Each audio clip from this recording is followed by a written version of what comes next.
Previously on Disco Elysium. Harry Dubois and Kim Kisaragi continue to explore the coast and also learn more about the history of that area.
Someone has left an unidentifiable article of clothing on this railing.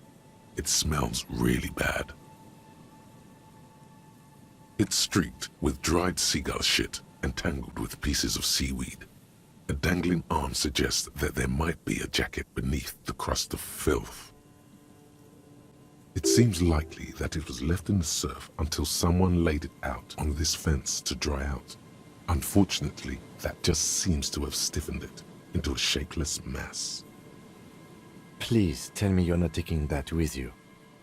Why not? It's a guano-encrusted jacket, and you're already carrying around enough as it is.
The smell.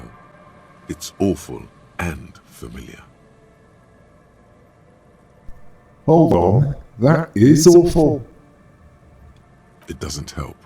You can still smell it. What is it? Don't you recognize it? That hideous pungency, that faintly cloying sweetness. Only death smells like that. Something cold wakes in the pit of your stomach. Fear. The signs of decaying meat. It announces itself from 24 meters away. A warning, a memento mori. Heads up, Lieutenant. Something's not right here. The lieutenant has already brought a handkerchief to his nose.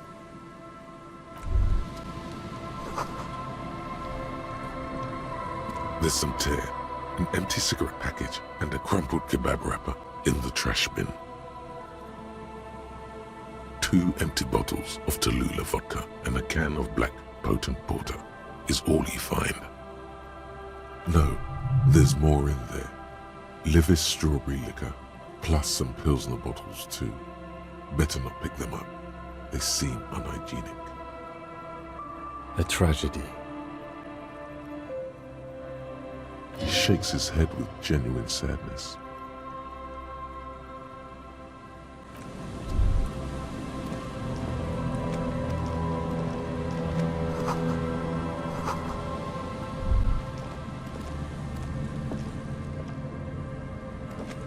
A man lies on the boardwalk, his limbs bent and neck turned at an unnatural angle. Right next to him is an empty bottle of spirits. In his cramped hand, a chewing gum wrapper. Half of his body has slipped between the cracked boardwalk, starting with the right leg. The fall has left him broken, contorted like a sad puppet. The smell is not as bad as a 2-week-old corpse, but it's definitely heading there. Hold on. Lividity is faintly pronounced. Whoever this is has been dead for 2 days. No longer. We need to investigate. Another dead body. This is your job. Steel yourself. Calm now. Carefully. Just another day. Just another dead body. Breathe. He's wearing mud-caked boots, beige trousers, and an old brown leather jacket with a bright blue lining. There are traces of kebab sauce on his chest. You find some sunflower seeds and a rain-soaked library card folded into 2. His jacket feels sodden and heavy under your hand. Good. We should take a look at that library card after this is done. The man has fallen through a crack in the boardwalk and hit his head against the metal bench. Coagulated blood covers his black hair. One of his feet is still dangling through the hole. A bad fall. It might have been dark outside. This place is a minefield in the dark. His expression is dull, like the sea behind him. Drops of water shining on his mustache. His eyes, empty and wide, look frightening in their frozen gaze. Height, 170 to 175 centimeters. Curly hair, stout build. Age approximately 50 to 60 years.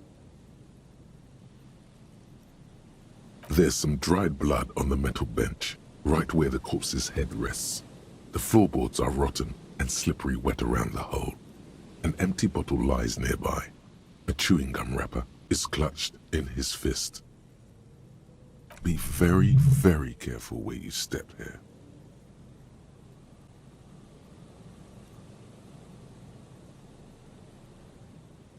A dried chunk of blood covers the hair at the back of his head. An open wound. It's sticky and cold to your touch. This is what killed him. I don't see any other major wounds, do you? No, just this one at the back of his head. Seems like the head wound was fatal. It's exactly the shape of the bench.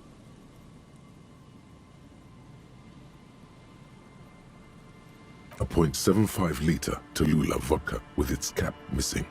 There's hardly anything left inside. Tear all around us.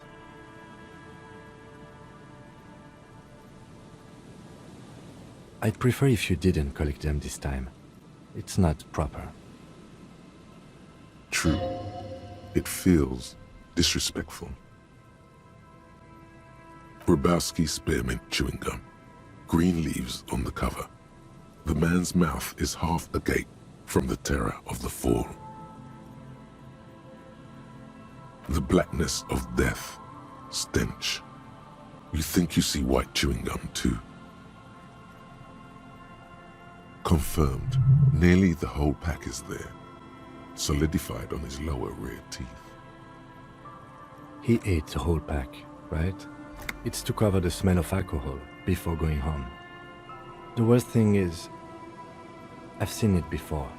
Almost the same scenario, even the chewing gum. It's always the same. The entire boardwalk creaks in the wind as you take a step back. What do you think happened here? Death by misadventure. He slipped and fell through the boardwalk. A truly unfortunate accident. If it wouldn't have been for that bench, he'd be alive.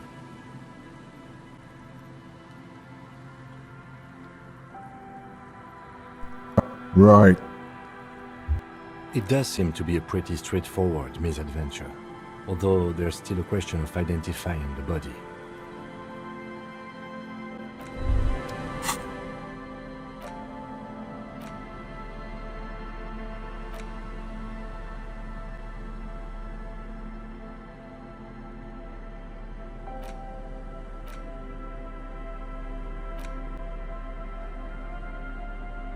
The library card is folded into two and still slightly wet to the touch. The front side reads, Central Jamrock Public Library Card, issued to Billy Mejean, expires July 53. Billy is a unisex name. Could be the deceased or his family member. Whoever owns this card is an avid reader. You find a list of books written in blue pencil. Radio thriller. Stand a little less between me and the sun. The last one in the list is The Glinton Curve by M. Theobald. A library stamp indicates that the book has been returned. Most of these titles seem to be in the sci-fi genre. Some thrillers too.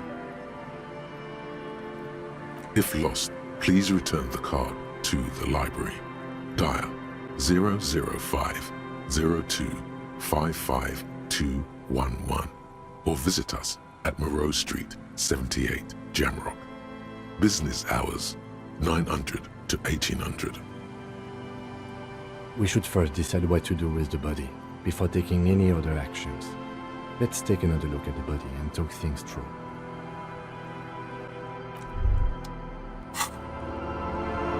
A man lies on the boardwalk, his limbs bent and neck turned at an unnatural angle. Right next to him is an empty bottle of spirits. In his cramped hand, a chewing gum wrapper. Who is this man? Looks like one of the locals. He'd have to know this spot to come here.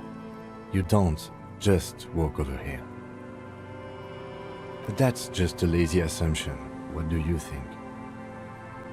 This is an omen, a sign from above. Don't start drinking again.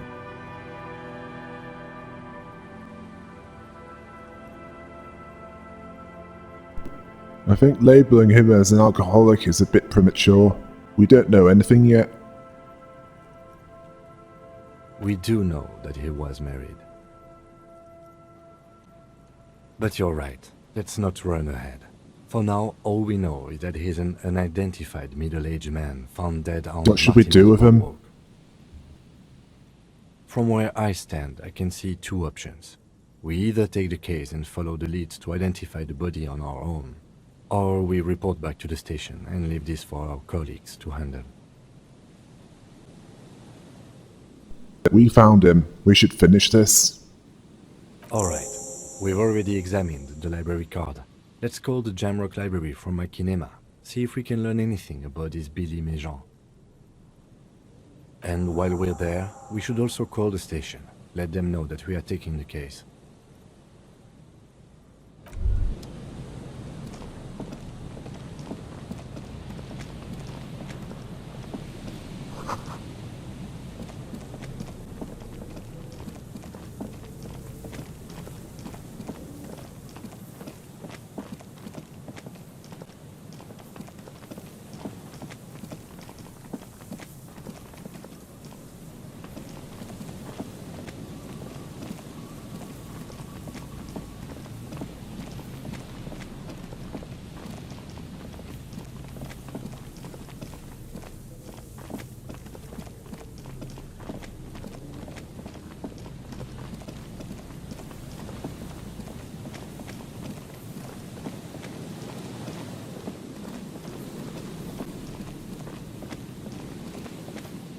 Winter, slow to let go of Revachol, flecks some more wet snow from above. The snow falls lazily, making the beach sand paler still, mixing with the rust-colored sewage runoff. And to think, it seemed as though it were already spring. How does it feel? The melting snow seeps through your thin clothes. Grandmothers don't let their grandchildren out dressed so lightly in this weather. At least your hair is protected from getting wet and sticking together. You look around. What's in the west? More winding coastlines lined with abandoned buildings, crumbling piers, salt water lapping at their dark piles, grey and red forgotten city blocks, what remains of the pre-revolutionary effort to gentrify the coast. And beyond that? The waters turn black, coal city in the shadow of San Martin, a boom town, back when coal extracted from countless shafts near the city was needed to power Revachol. No more. The coal was supplanted by petroleum from the ocean floor and hydropower from the Esperance. Everything crumbled. These days, only the weakest remain in Coal City. Their hopes of getting rich linger in the defunct shafts under their feet. What was there? Below the old mines, L'Océan Municipal, Revachol's underground cemetery, Le Petit Rat braved the underground passageways, trying to get to Le Royaume. There I am. Where the Philippian kings were interred, with their doctors and their admirals. Mausoleums, burial chambers, leaf gold still remains on the double door of the morning. The Petit Rat? Children under 14, they go underground looking for artifacts to sell to foreign museums, and for fabled relics. Their parents let them. They go deeper. Deeper? After rubies, melchiorite, lapis lazuli, plundered from Safle and Seol during the time of the suzerain, in the burial chambers of the kings, Grand Old Philip, Guillaume II, and even in the mausoleum of Philip the Opulent. 2 kilometers underground, in a winding shaft along whose walls mirrors have been placed, so that daylight may eternally fall upon the richest of all the kings. The mausoleum contains untold quantities of gold, and that special, purest of the pure magenta cocaine, favored by Revacholian royalty. How can it be pure if it's magenta? How can it be pure if it's magenta? Snow falls, and there is no answer. Some things are not for mortals to know. Few Petit Rat return from the shafts. Even fewer find what they're looking for. A small child steps out of the black tunnel with silver trinkets in her pockets. All around her, white snow on the extinguished coke furnaces and on the weather-worn shacks where fathers beat their sons after drinking. the snow melts on your fingers, turning to water. What's in the east? The canal you crossed to get here and beyond it. Martinez proper, the district the police forgot to police. There is laughter, lights, attempts at entrepreneurial activity, cynicism. Someone is scraping snow off their windshield at the roundabout, in the midst of which a statue of Philip III serves as a destination for grade school field trips and a fine perch for winter birds. And further? A fenced-off yard. There's a truck belonging to a logistics company parked next to the gate. Bright light from a building behind the fence reflects off its hood.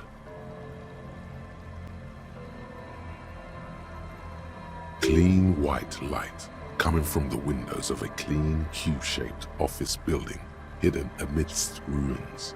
A secret. What's in the north? The abandoned church, one of two remaining stave churches, which were collectively called Les Sept Sœurs. The other 6 sisters were destroyed during the revolution. And further north? A serpentine strip of land weaving its way into the Martinez Inlet.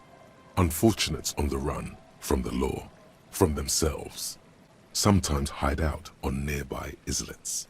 Little dots in the ocean that are occasionally submerged when the tide is high and the weather foul. And on the islets? The remains of a camp on a jagged piece of rock, a tent, old dishes and cutlery, long since abandoned.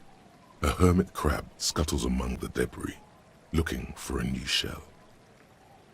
Further out, the lights burn bright on Resurrection, way beyond Martinez, a popular spa destination for ample-bodied Ozon kids with equally ample pockets. And on the other side of the inlet? Then there's Ozon, but the snow falls too thick. You cannot see that far. Before the curtains are drawn. The Bay of Revachol, vastness, great depth, over 1,200 meters at its deepest. Water air-brinier than here. It is crisscrossed by huge cargo ships bearing company logos. Wild pines, Zam, Mauryan. And at the farthest reaches of the Bay of Revachol, the shadow of the coalition warship Archer, on perpetual patrol duty, ready to unleash artillery fire if you were to rise up against the market. You shudder. What's in the south? The raised motorway 881, with vehicles whooshing past one another day and night, while those who reside beneath the motorway attempt to carry on with their lives in the snow and the slush. And south of the 881 is the Pox. The Pox? Was once a park, a place for reflection and recuperation for the patients of the old military hospital. In the 20s, it was used as a quarantine center during a measles outbreak that killed many children. Most everyone has avoided the hospital and surrounding park ever since. The Pox is completely wild now. Evergreen thickets covered in snow and industrial dust. Feral dogs and even wolves roaming in packs. The police try to keep the deepest corners cordoned off. But still, heavy drug users do slip through and hole up in the old military hospital, hoping to find something to get high on among the hastily abandoned supplies, or just to overdose in peace. further south? A line of motor garages with armored carapaces hunched in the cold. A mechanic is hard at work, patching up bullet holes in the side of a Capri 40. These are the garages of Precinct 41. Snow settles on the roof of the repurposed silk mill.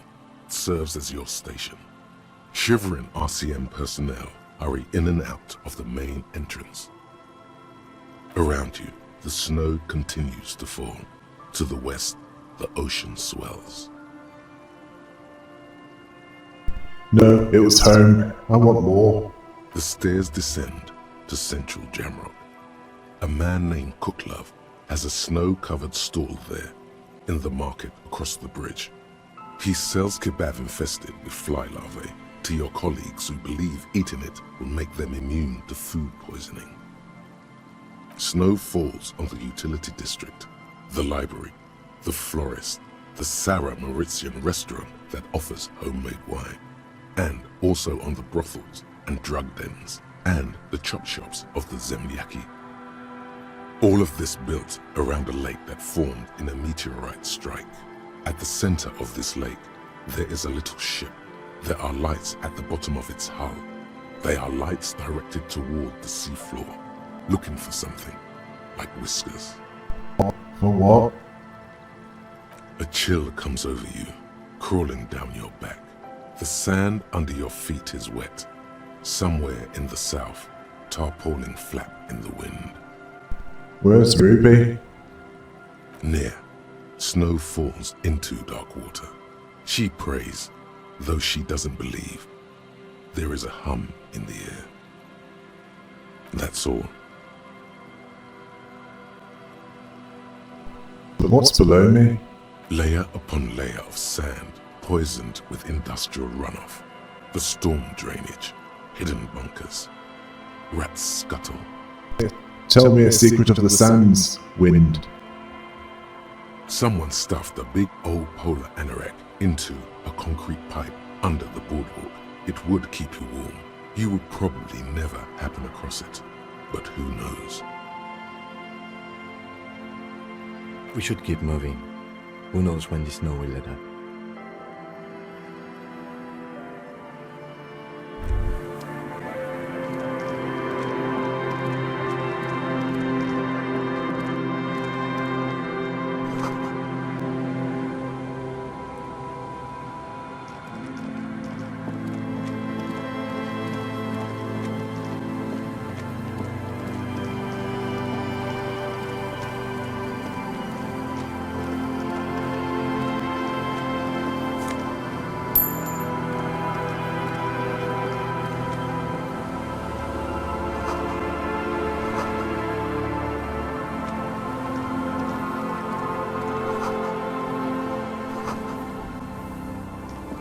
An old door, worn by elements, guards the depot.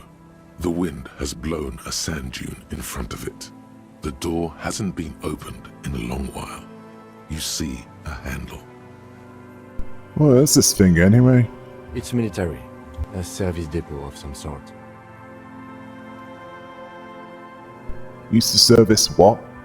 Probably something that is no longer there.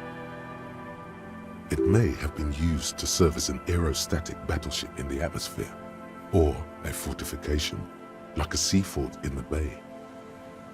Could this structure have been used to take the shot? From here to the whirling, I can't see how. The church is in the way.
A shaggy-looking girl in her late teens or early 20s kneels on the ice with an electronic contraption in her hand. Hearing you approach, she looks up. Oh, hello there. It's cold out here, but she's not wearing a hat. She must be freezing. Everyone knows drugs make you invulnerable to cold. You bet this one likes to party. Dear child, it's freezing. Where's your hat? Huh? Maybe she didn't hear you. A little louder. I said you should have a hat on. So should you.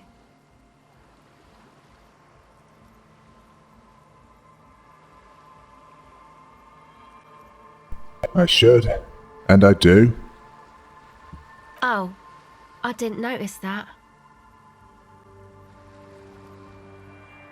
It's nice. You should wear one too, if you plan on staying outside in this weather. Yeah, well... Look man, fuck the hat. What did she just say? That's not how a civilian is supposed to address an officer of the law. Is that kind of language really necessary? I'm sorry I said fuck the hat. I was concentrating on something else. My whole family swears and it rubbed off on me. Have you seen a red-haired woman around? No, Just no? it's pretty desolate here. I only hear the dogs bark at night and see the shadows move down the coast. What are you doing out here in the cold? Recording, I guess. And what is it you're recording exactly? I think I'm recording cracks in the ice, but there's no way to tell. Not without headphones. I think I just recorded your footsteps too. Not sure how that will sound. Wait, what happened to your headphones? My boyfriend sold them. What for? I don't know, man. Things. Just stuff you need for life. Everything checks out, sire. And what are these recordings for? The cracks, the footsteps? The musicians in the Elysium used them for making music. They looped the stuff, cutting the tapes together. They make music out of cracks in the ice and keys jangling. Crazy sounds like that. It's hard to explain. Anyway, I thought I'd make some too. It's supposed to be, like, a music place anyway. I don't really know what I'm doing. They use synthesizers too. I don't have a synthesizer. She looks at the recording device, the thing she thought would fill her hours with joy and escape. It's turning out to be an empty fantasy. She feels childish, very useless all of a sudden. Take this, you're cold. No man, fuck that, I'm cool. I'm sorry I said that. I'm sorry about the fuck. It's okay.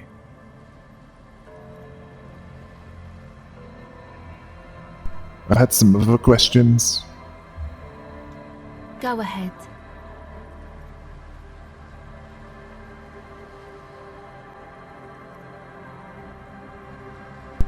Actually, that's it for now.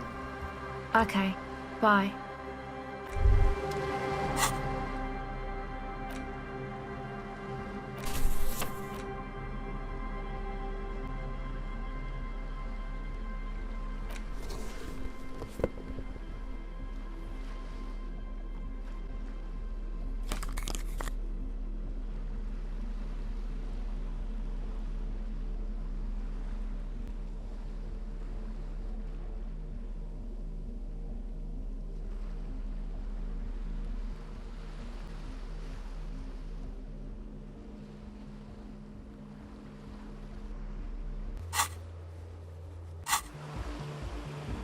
Hello again.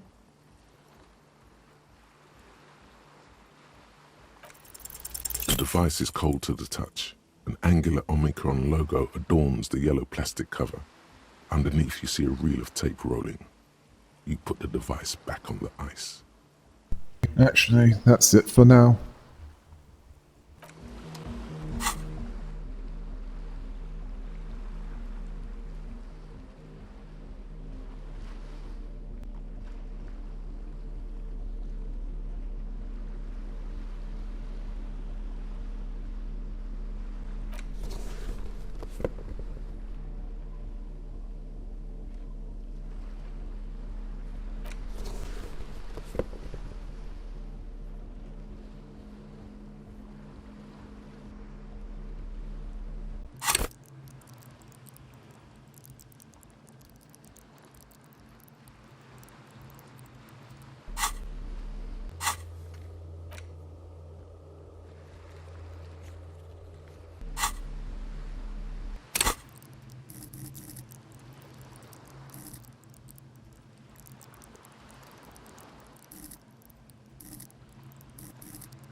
The tent is just tarpaulin fabric covering a pile of stuff. The flap is open. Inside, 3 young men are listening to some new form of music. It's like nothing you've ever heard. One of them looks at you. Come on, get in and close the flap behind you. The warm stuff's getting out. No way.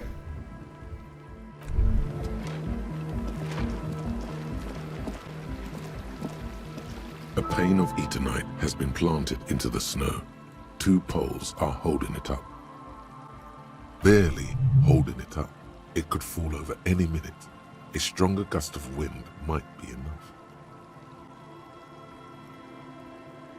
The pane falls into the icy snow with a soft thunk.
Always a pleasure to see an officer of the law.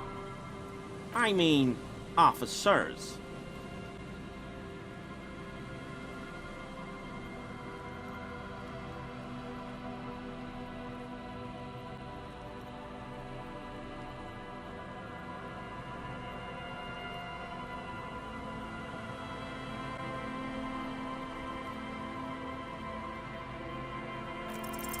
That shirt looks very uncomfortable on him.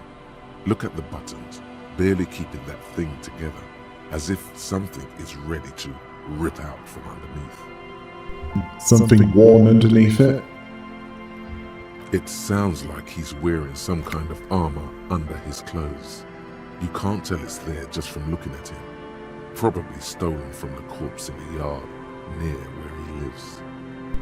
I see you're a connoisseur of high-quality combat gear. I knew you'd figure it out, officer. I'm sorry I didn't tell you at once. I was ashamed of what I did, and I didn't want you to know. We're not detecting falsehood, sire. He's gearing up to admit the truth. This shame is surprisingly sincere. Gary, what's going on? Later, Morale. I've got apologizing to do. No, you've got explaining to do.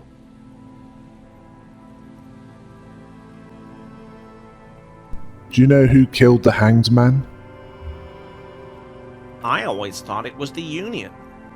Some Union hardasses lynched him because of the strike. But almost everyone in town knows that. I wish I could tell you more. This is all he knows. Why did you really put those clothes in the trash? Everyone was picking those pieces off him, and I was watching them do it. And they'd scattered his clothes all over the yard. Everything was smelling. So I went there to take out the trash and started cleaning up.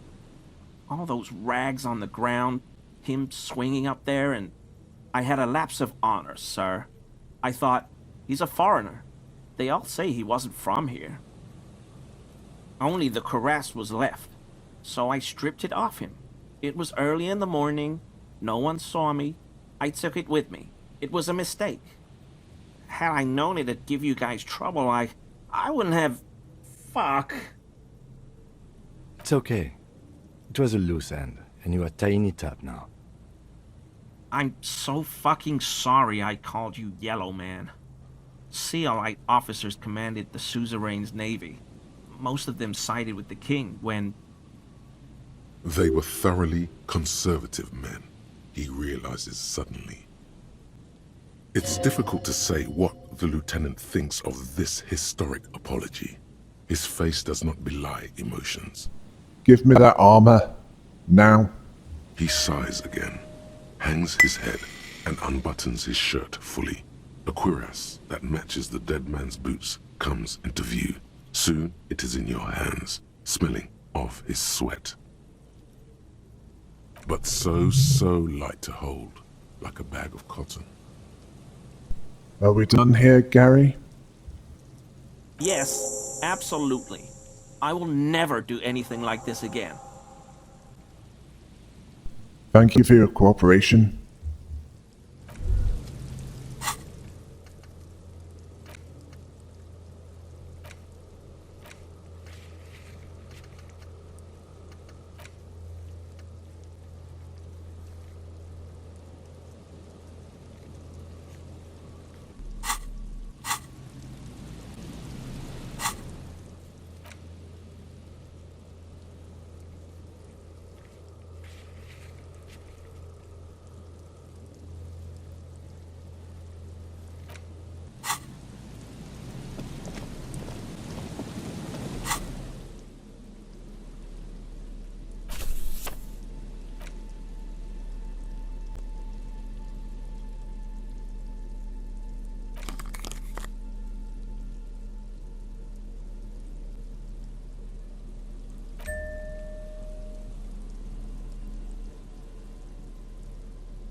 The dented yellow mailbox greets you with its graffito and bullet holes in the front. You drop the white envelope in the darkness. It lands with a soft thud on what sounds like a couple of letters. About a week's worth of mail as collected in there. They'll empty this very soon. Probably did the right thing. You can't trust that slug Everard. You know he's going to play you somehow. All right, let's go back to Everard. If we don't mention anything to him, he won't know before it's too late.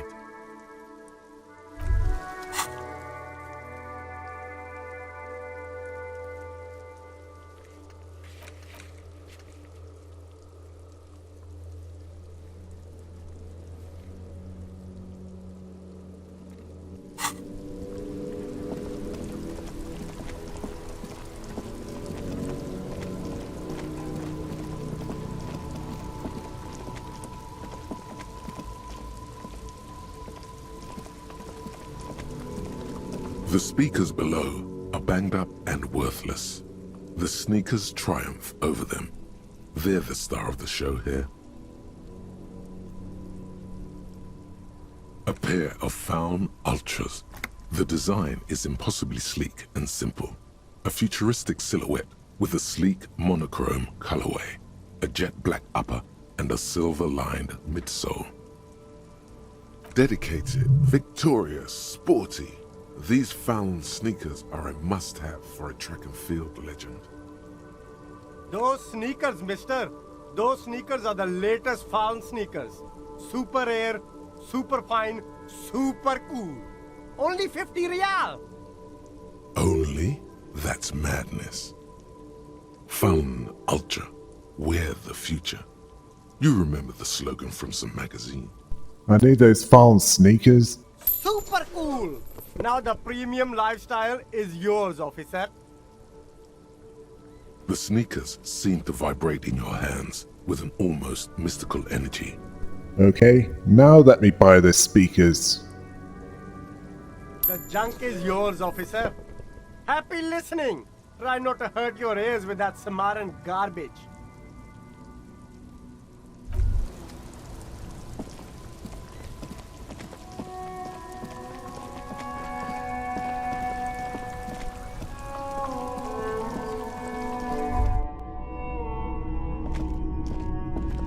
Hello again. How can I help you?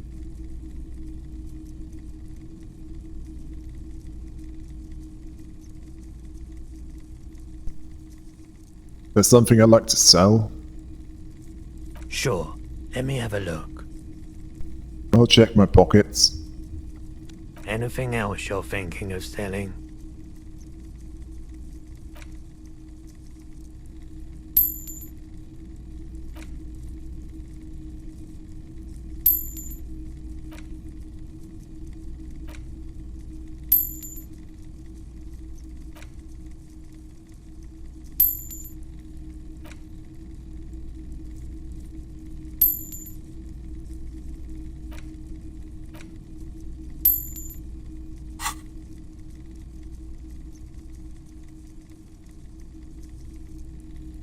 I don't have anything to sell at the moment. Another time, perhaps. I have other business to take care of now.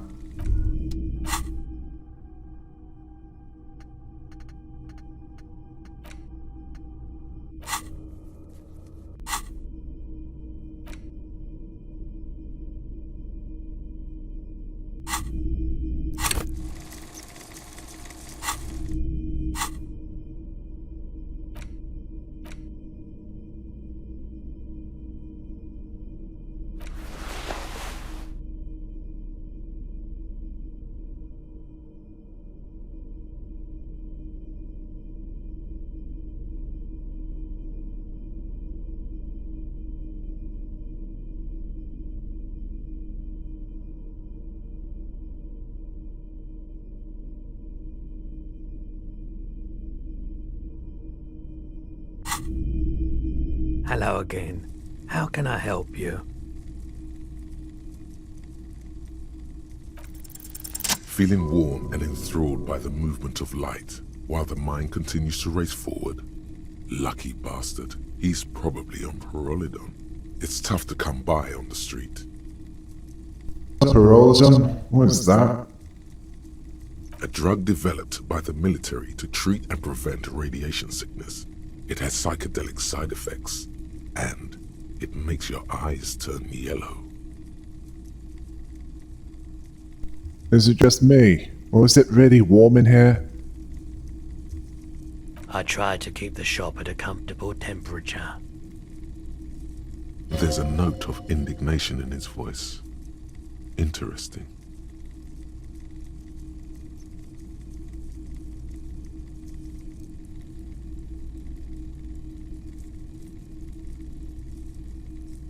It's pretty obvious that you're under the influence, sir. Pyrrolidon is just something since the People's Pile disaster. I was with the Emergency Relief Brigade. Had to take it for radiation sickness. He's taken it for mental and emotional, not physical pain these days. The People's Pile? What's that? A bad idea.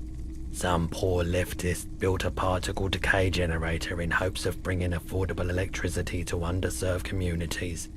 It malfunctioned. Radioactive waste everywhere. Probably some of it in you too. The People's Pile was a Type U particle decay generator that failed immediately after entering service, releasing radioactive waste into River Esperance. Why is it called the People's Pile? Construction began during the Commune of Revachol.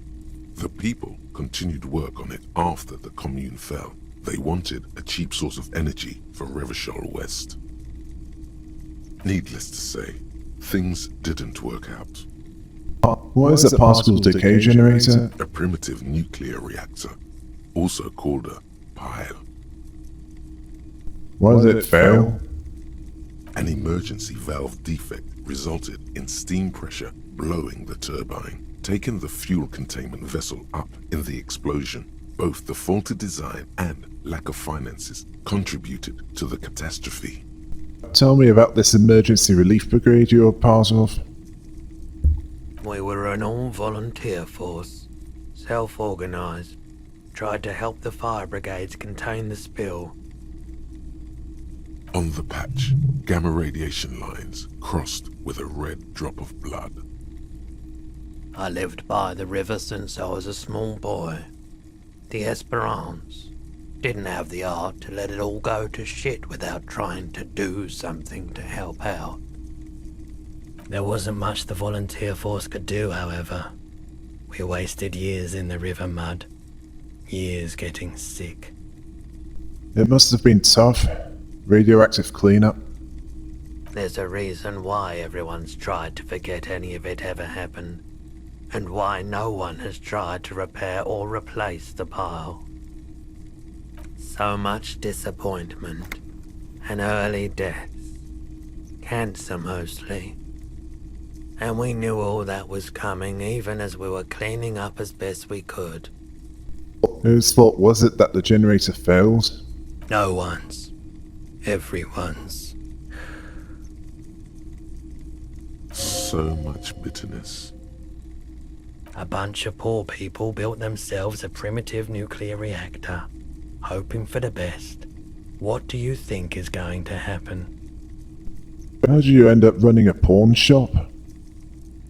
The cleanup happened 15 years ago. I was young then. Later, my second aunt died. Left me this shack and all the assorted junk in it. So I came to Martinez. People told me don't go there. It's a shithole. I said, people, we just had a nuclear pile meltdown. I'm gonna get as far away from Forburg as I can. Still in the same city, but... Thank you for telling me. I like the theory more than the story. Outward movement, not vortices. Yeah, you gotta get in on those vortices, my man. I have other business to take care of now.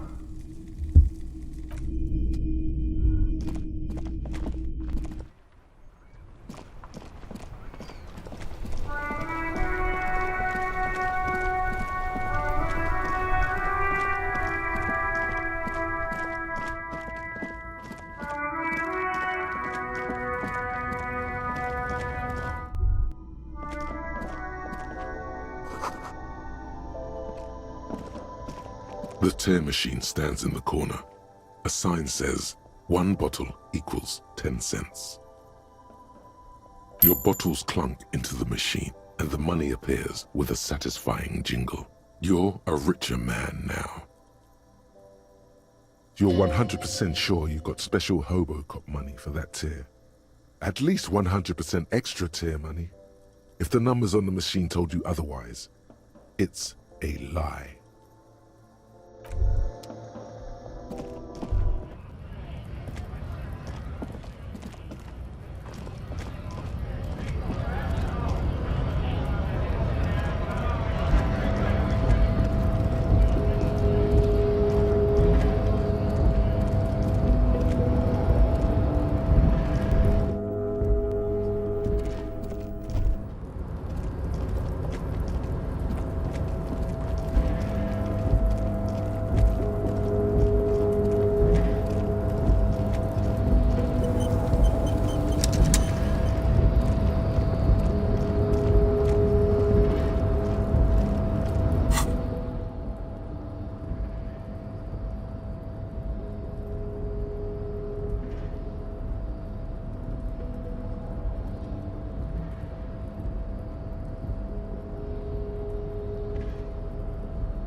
Before the cargo container. Its drawer has not lessened since you were last here. If anything, it seems to have grown slightly.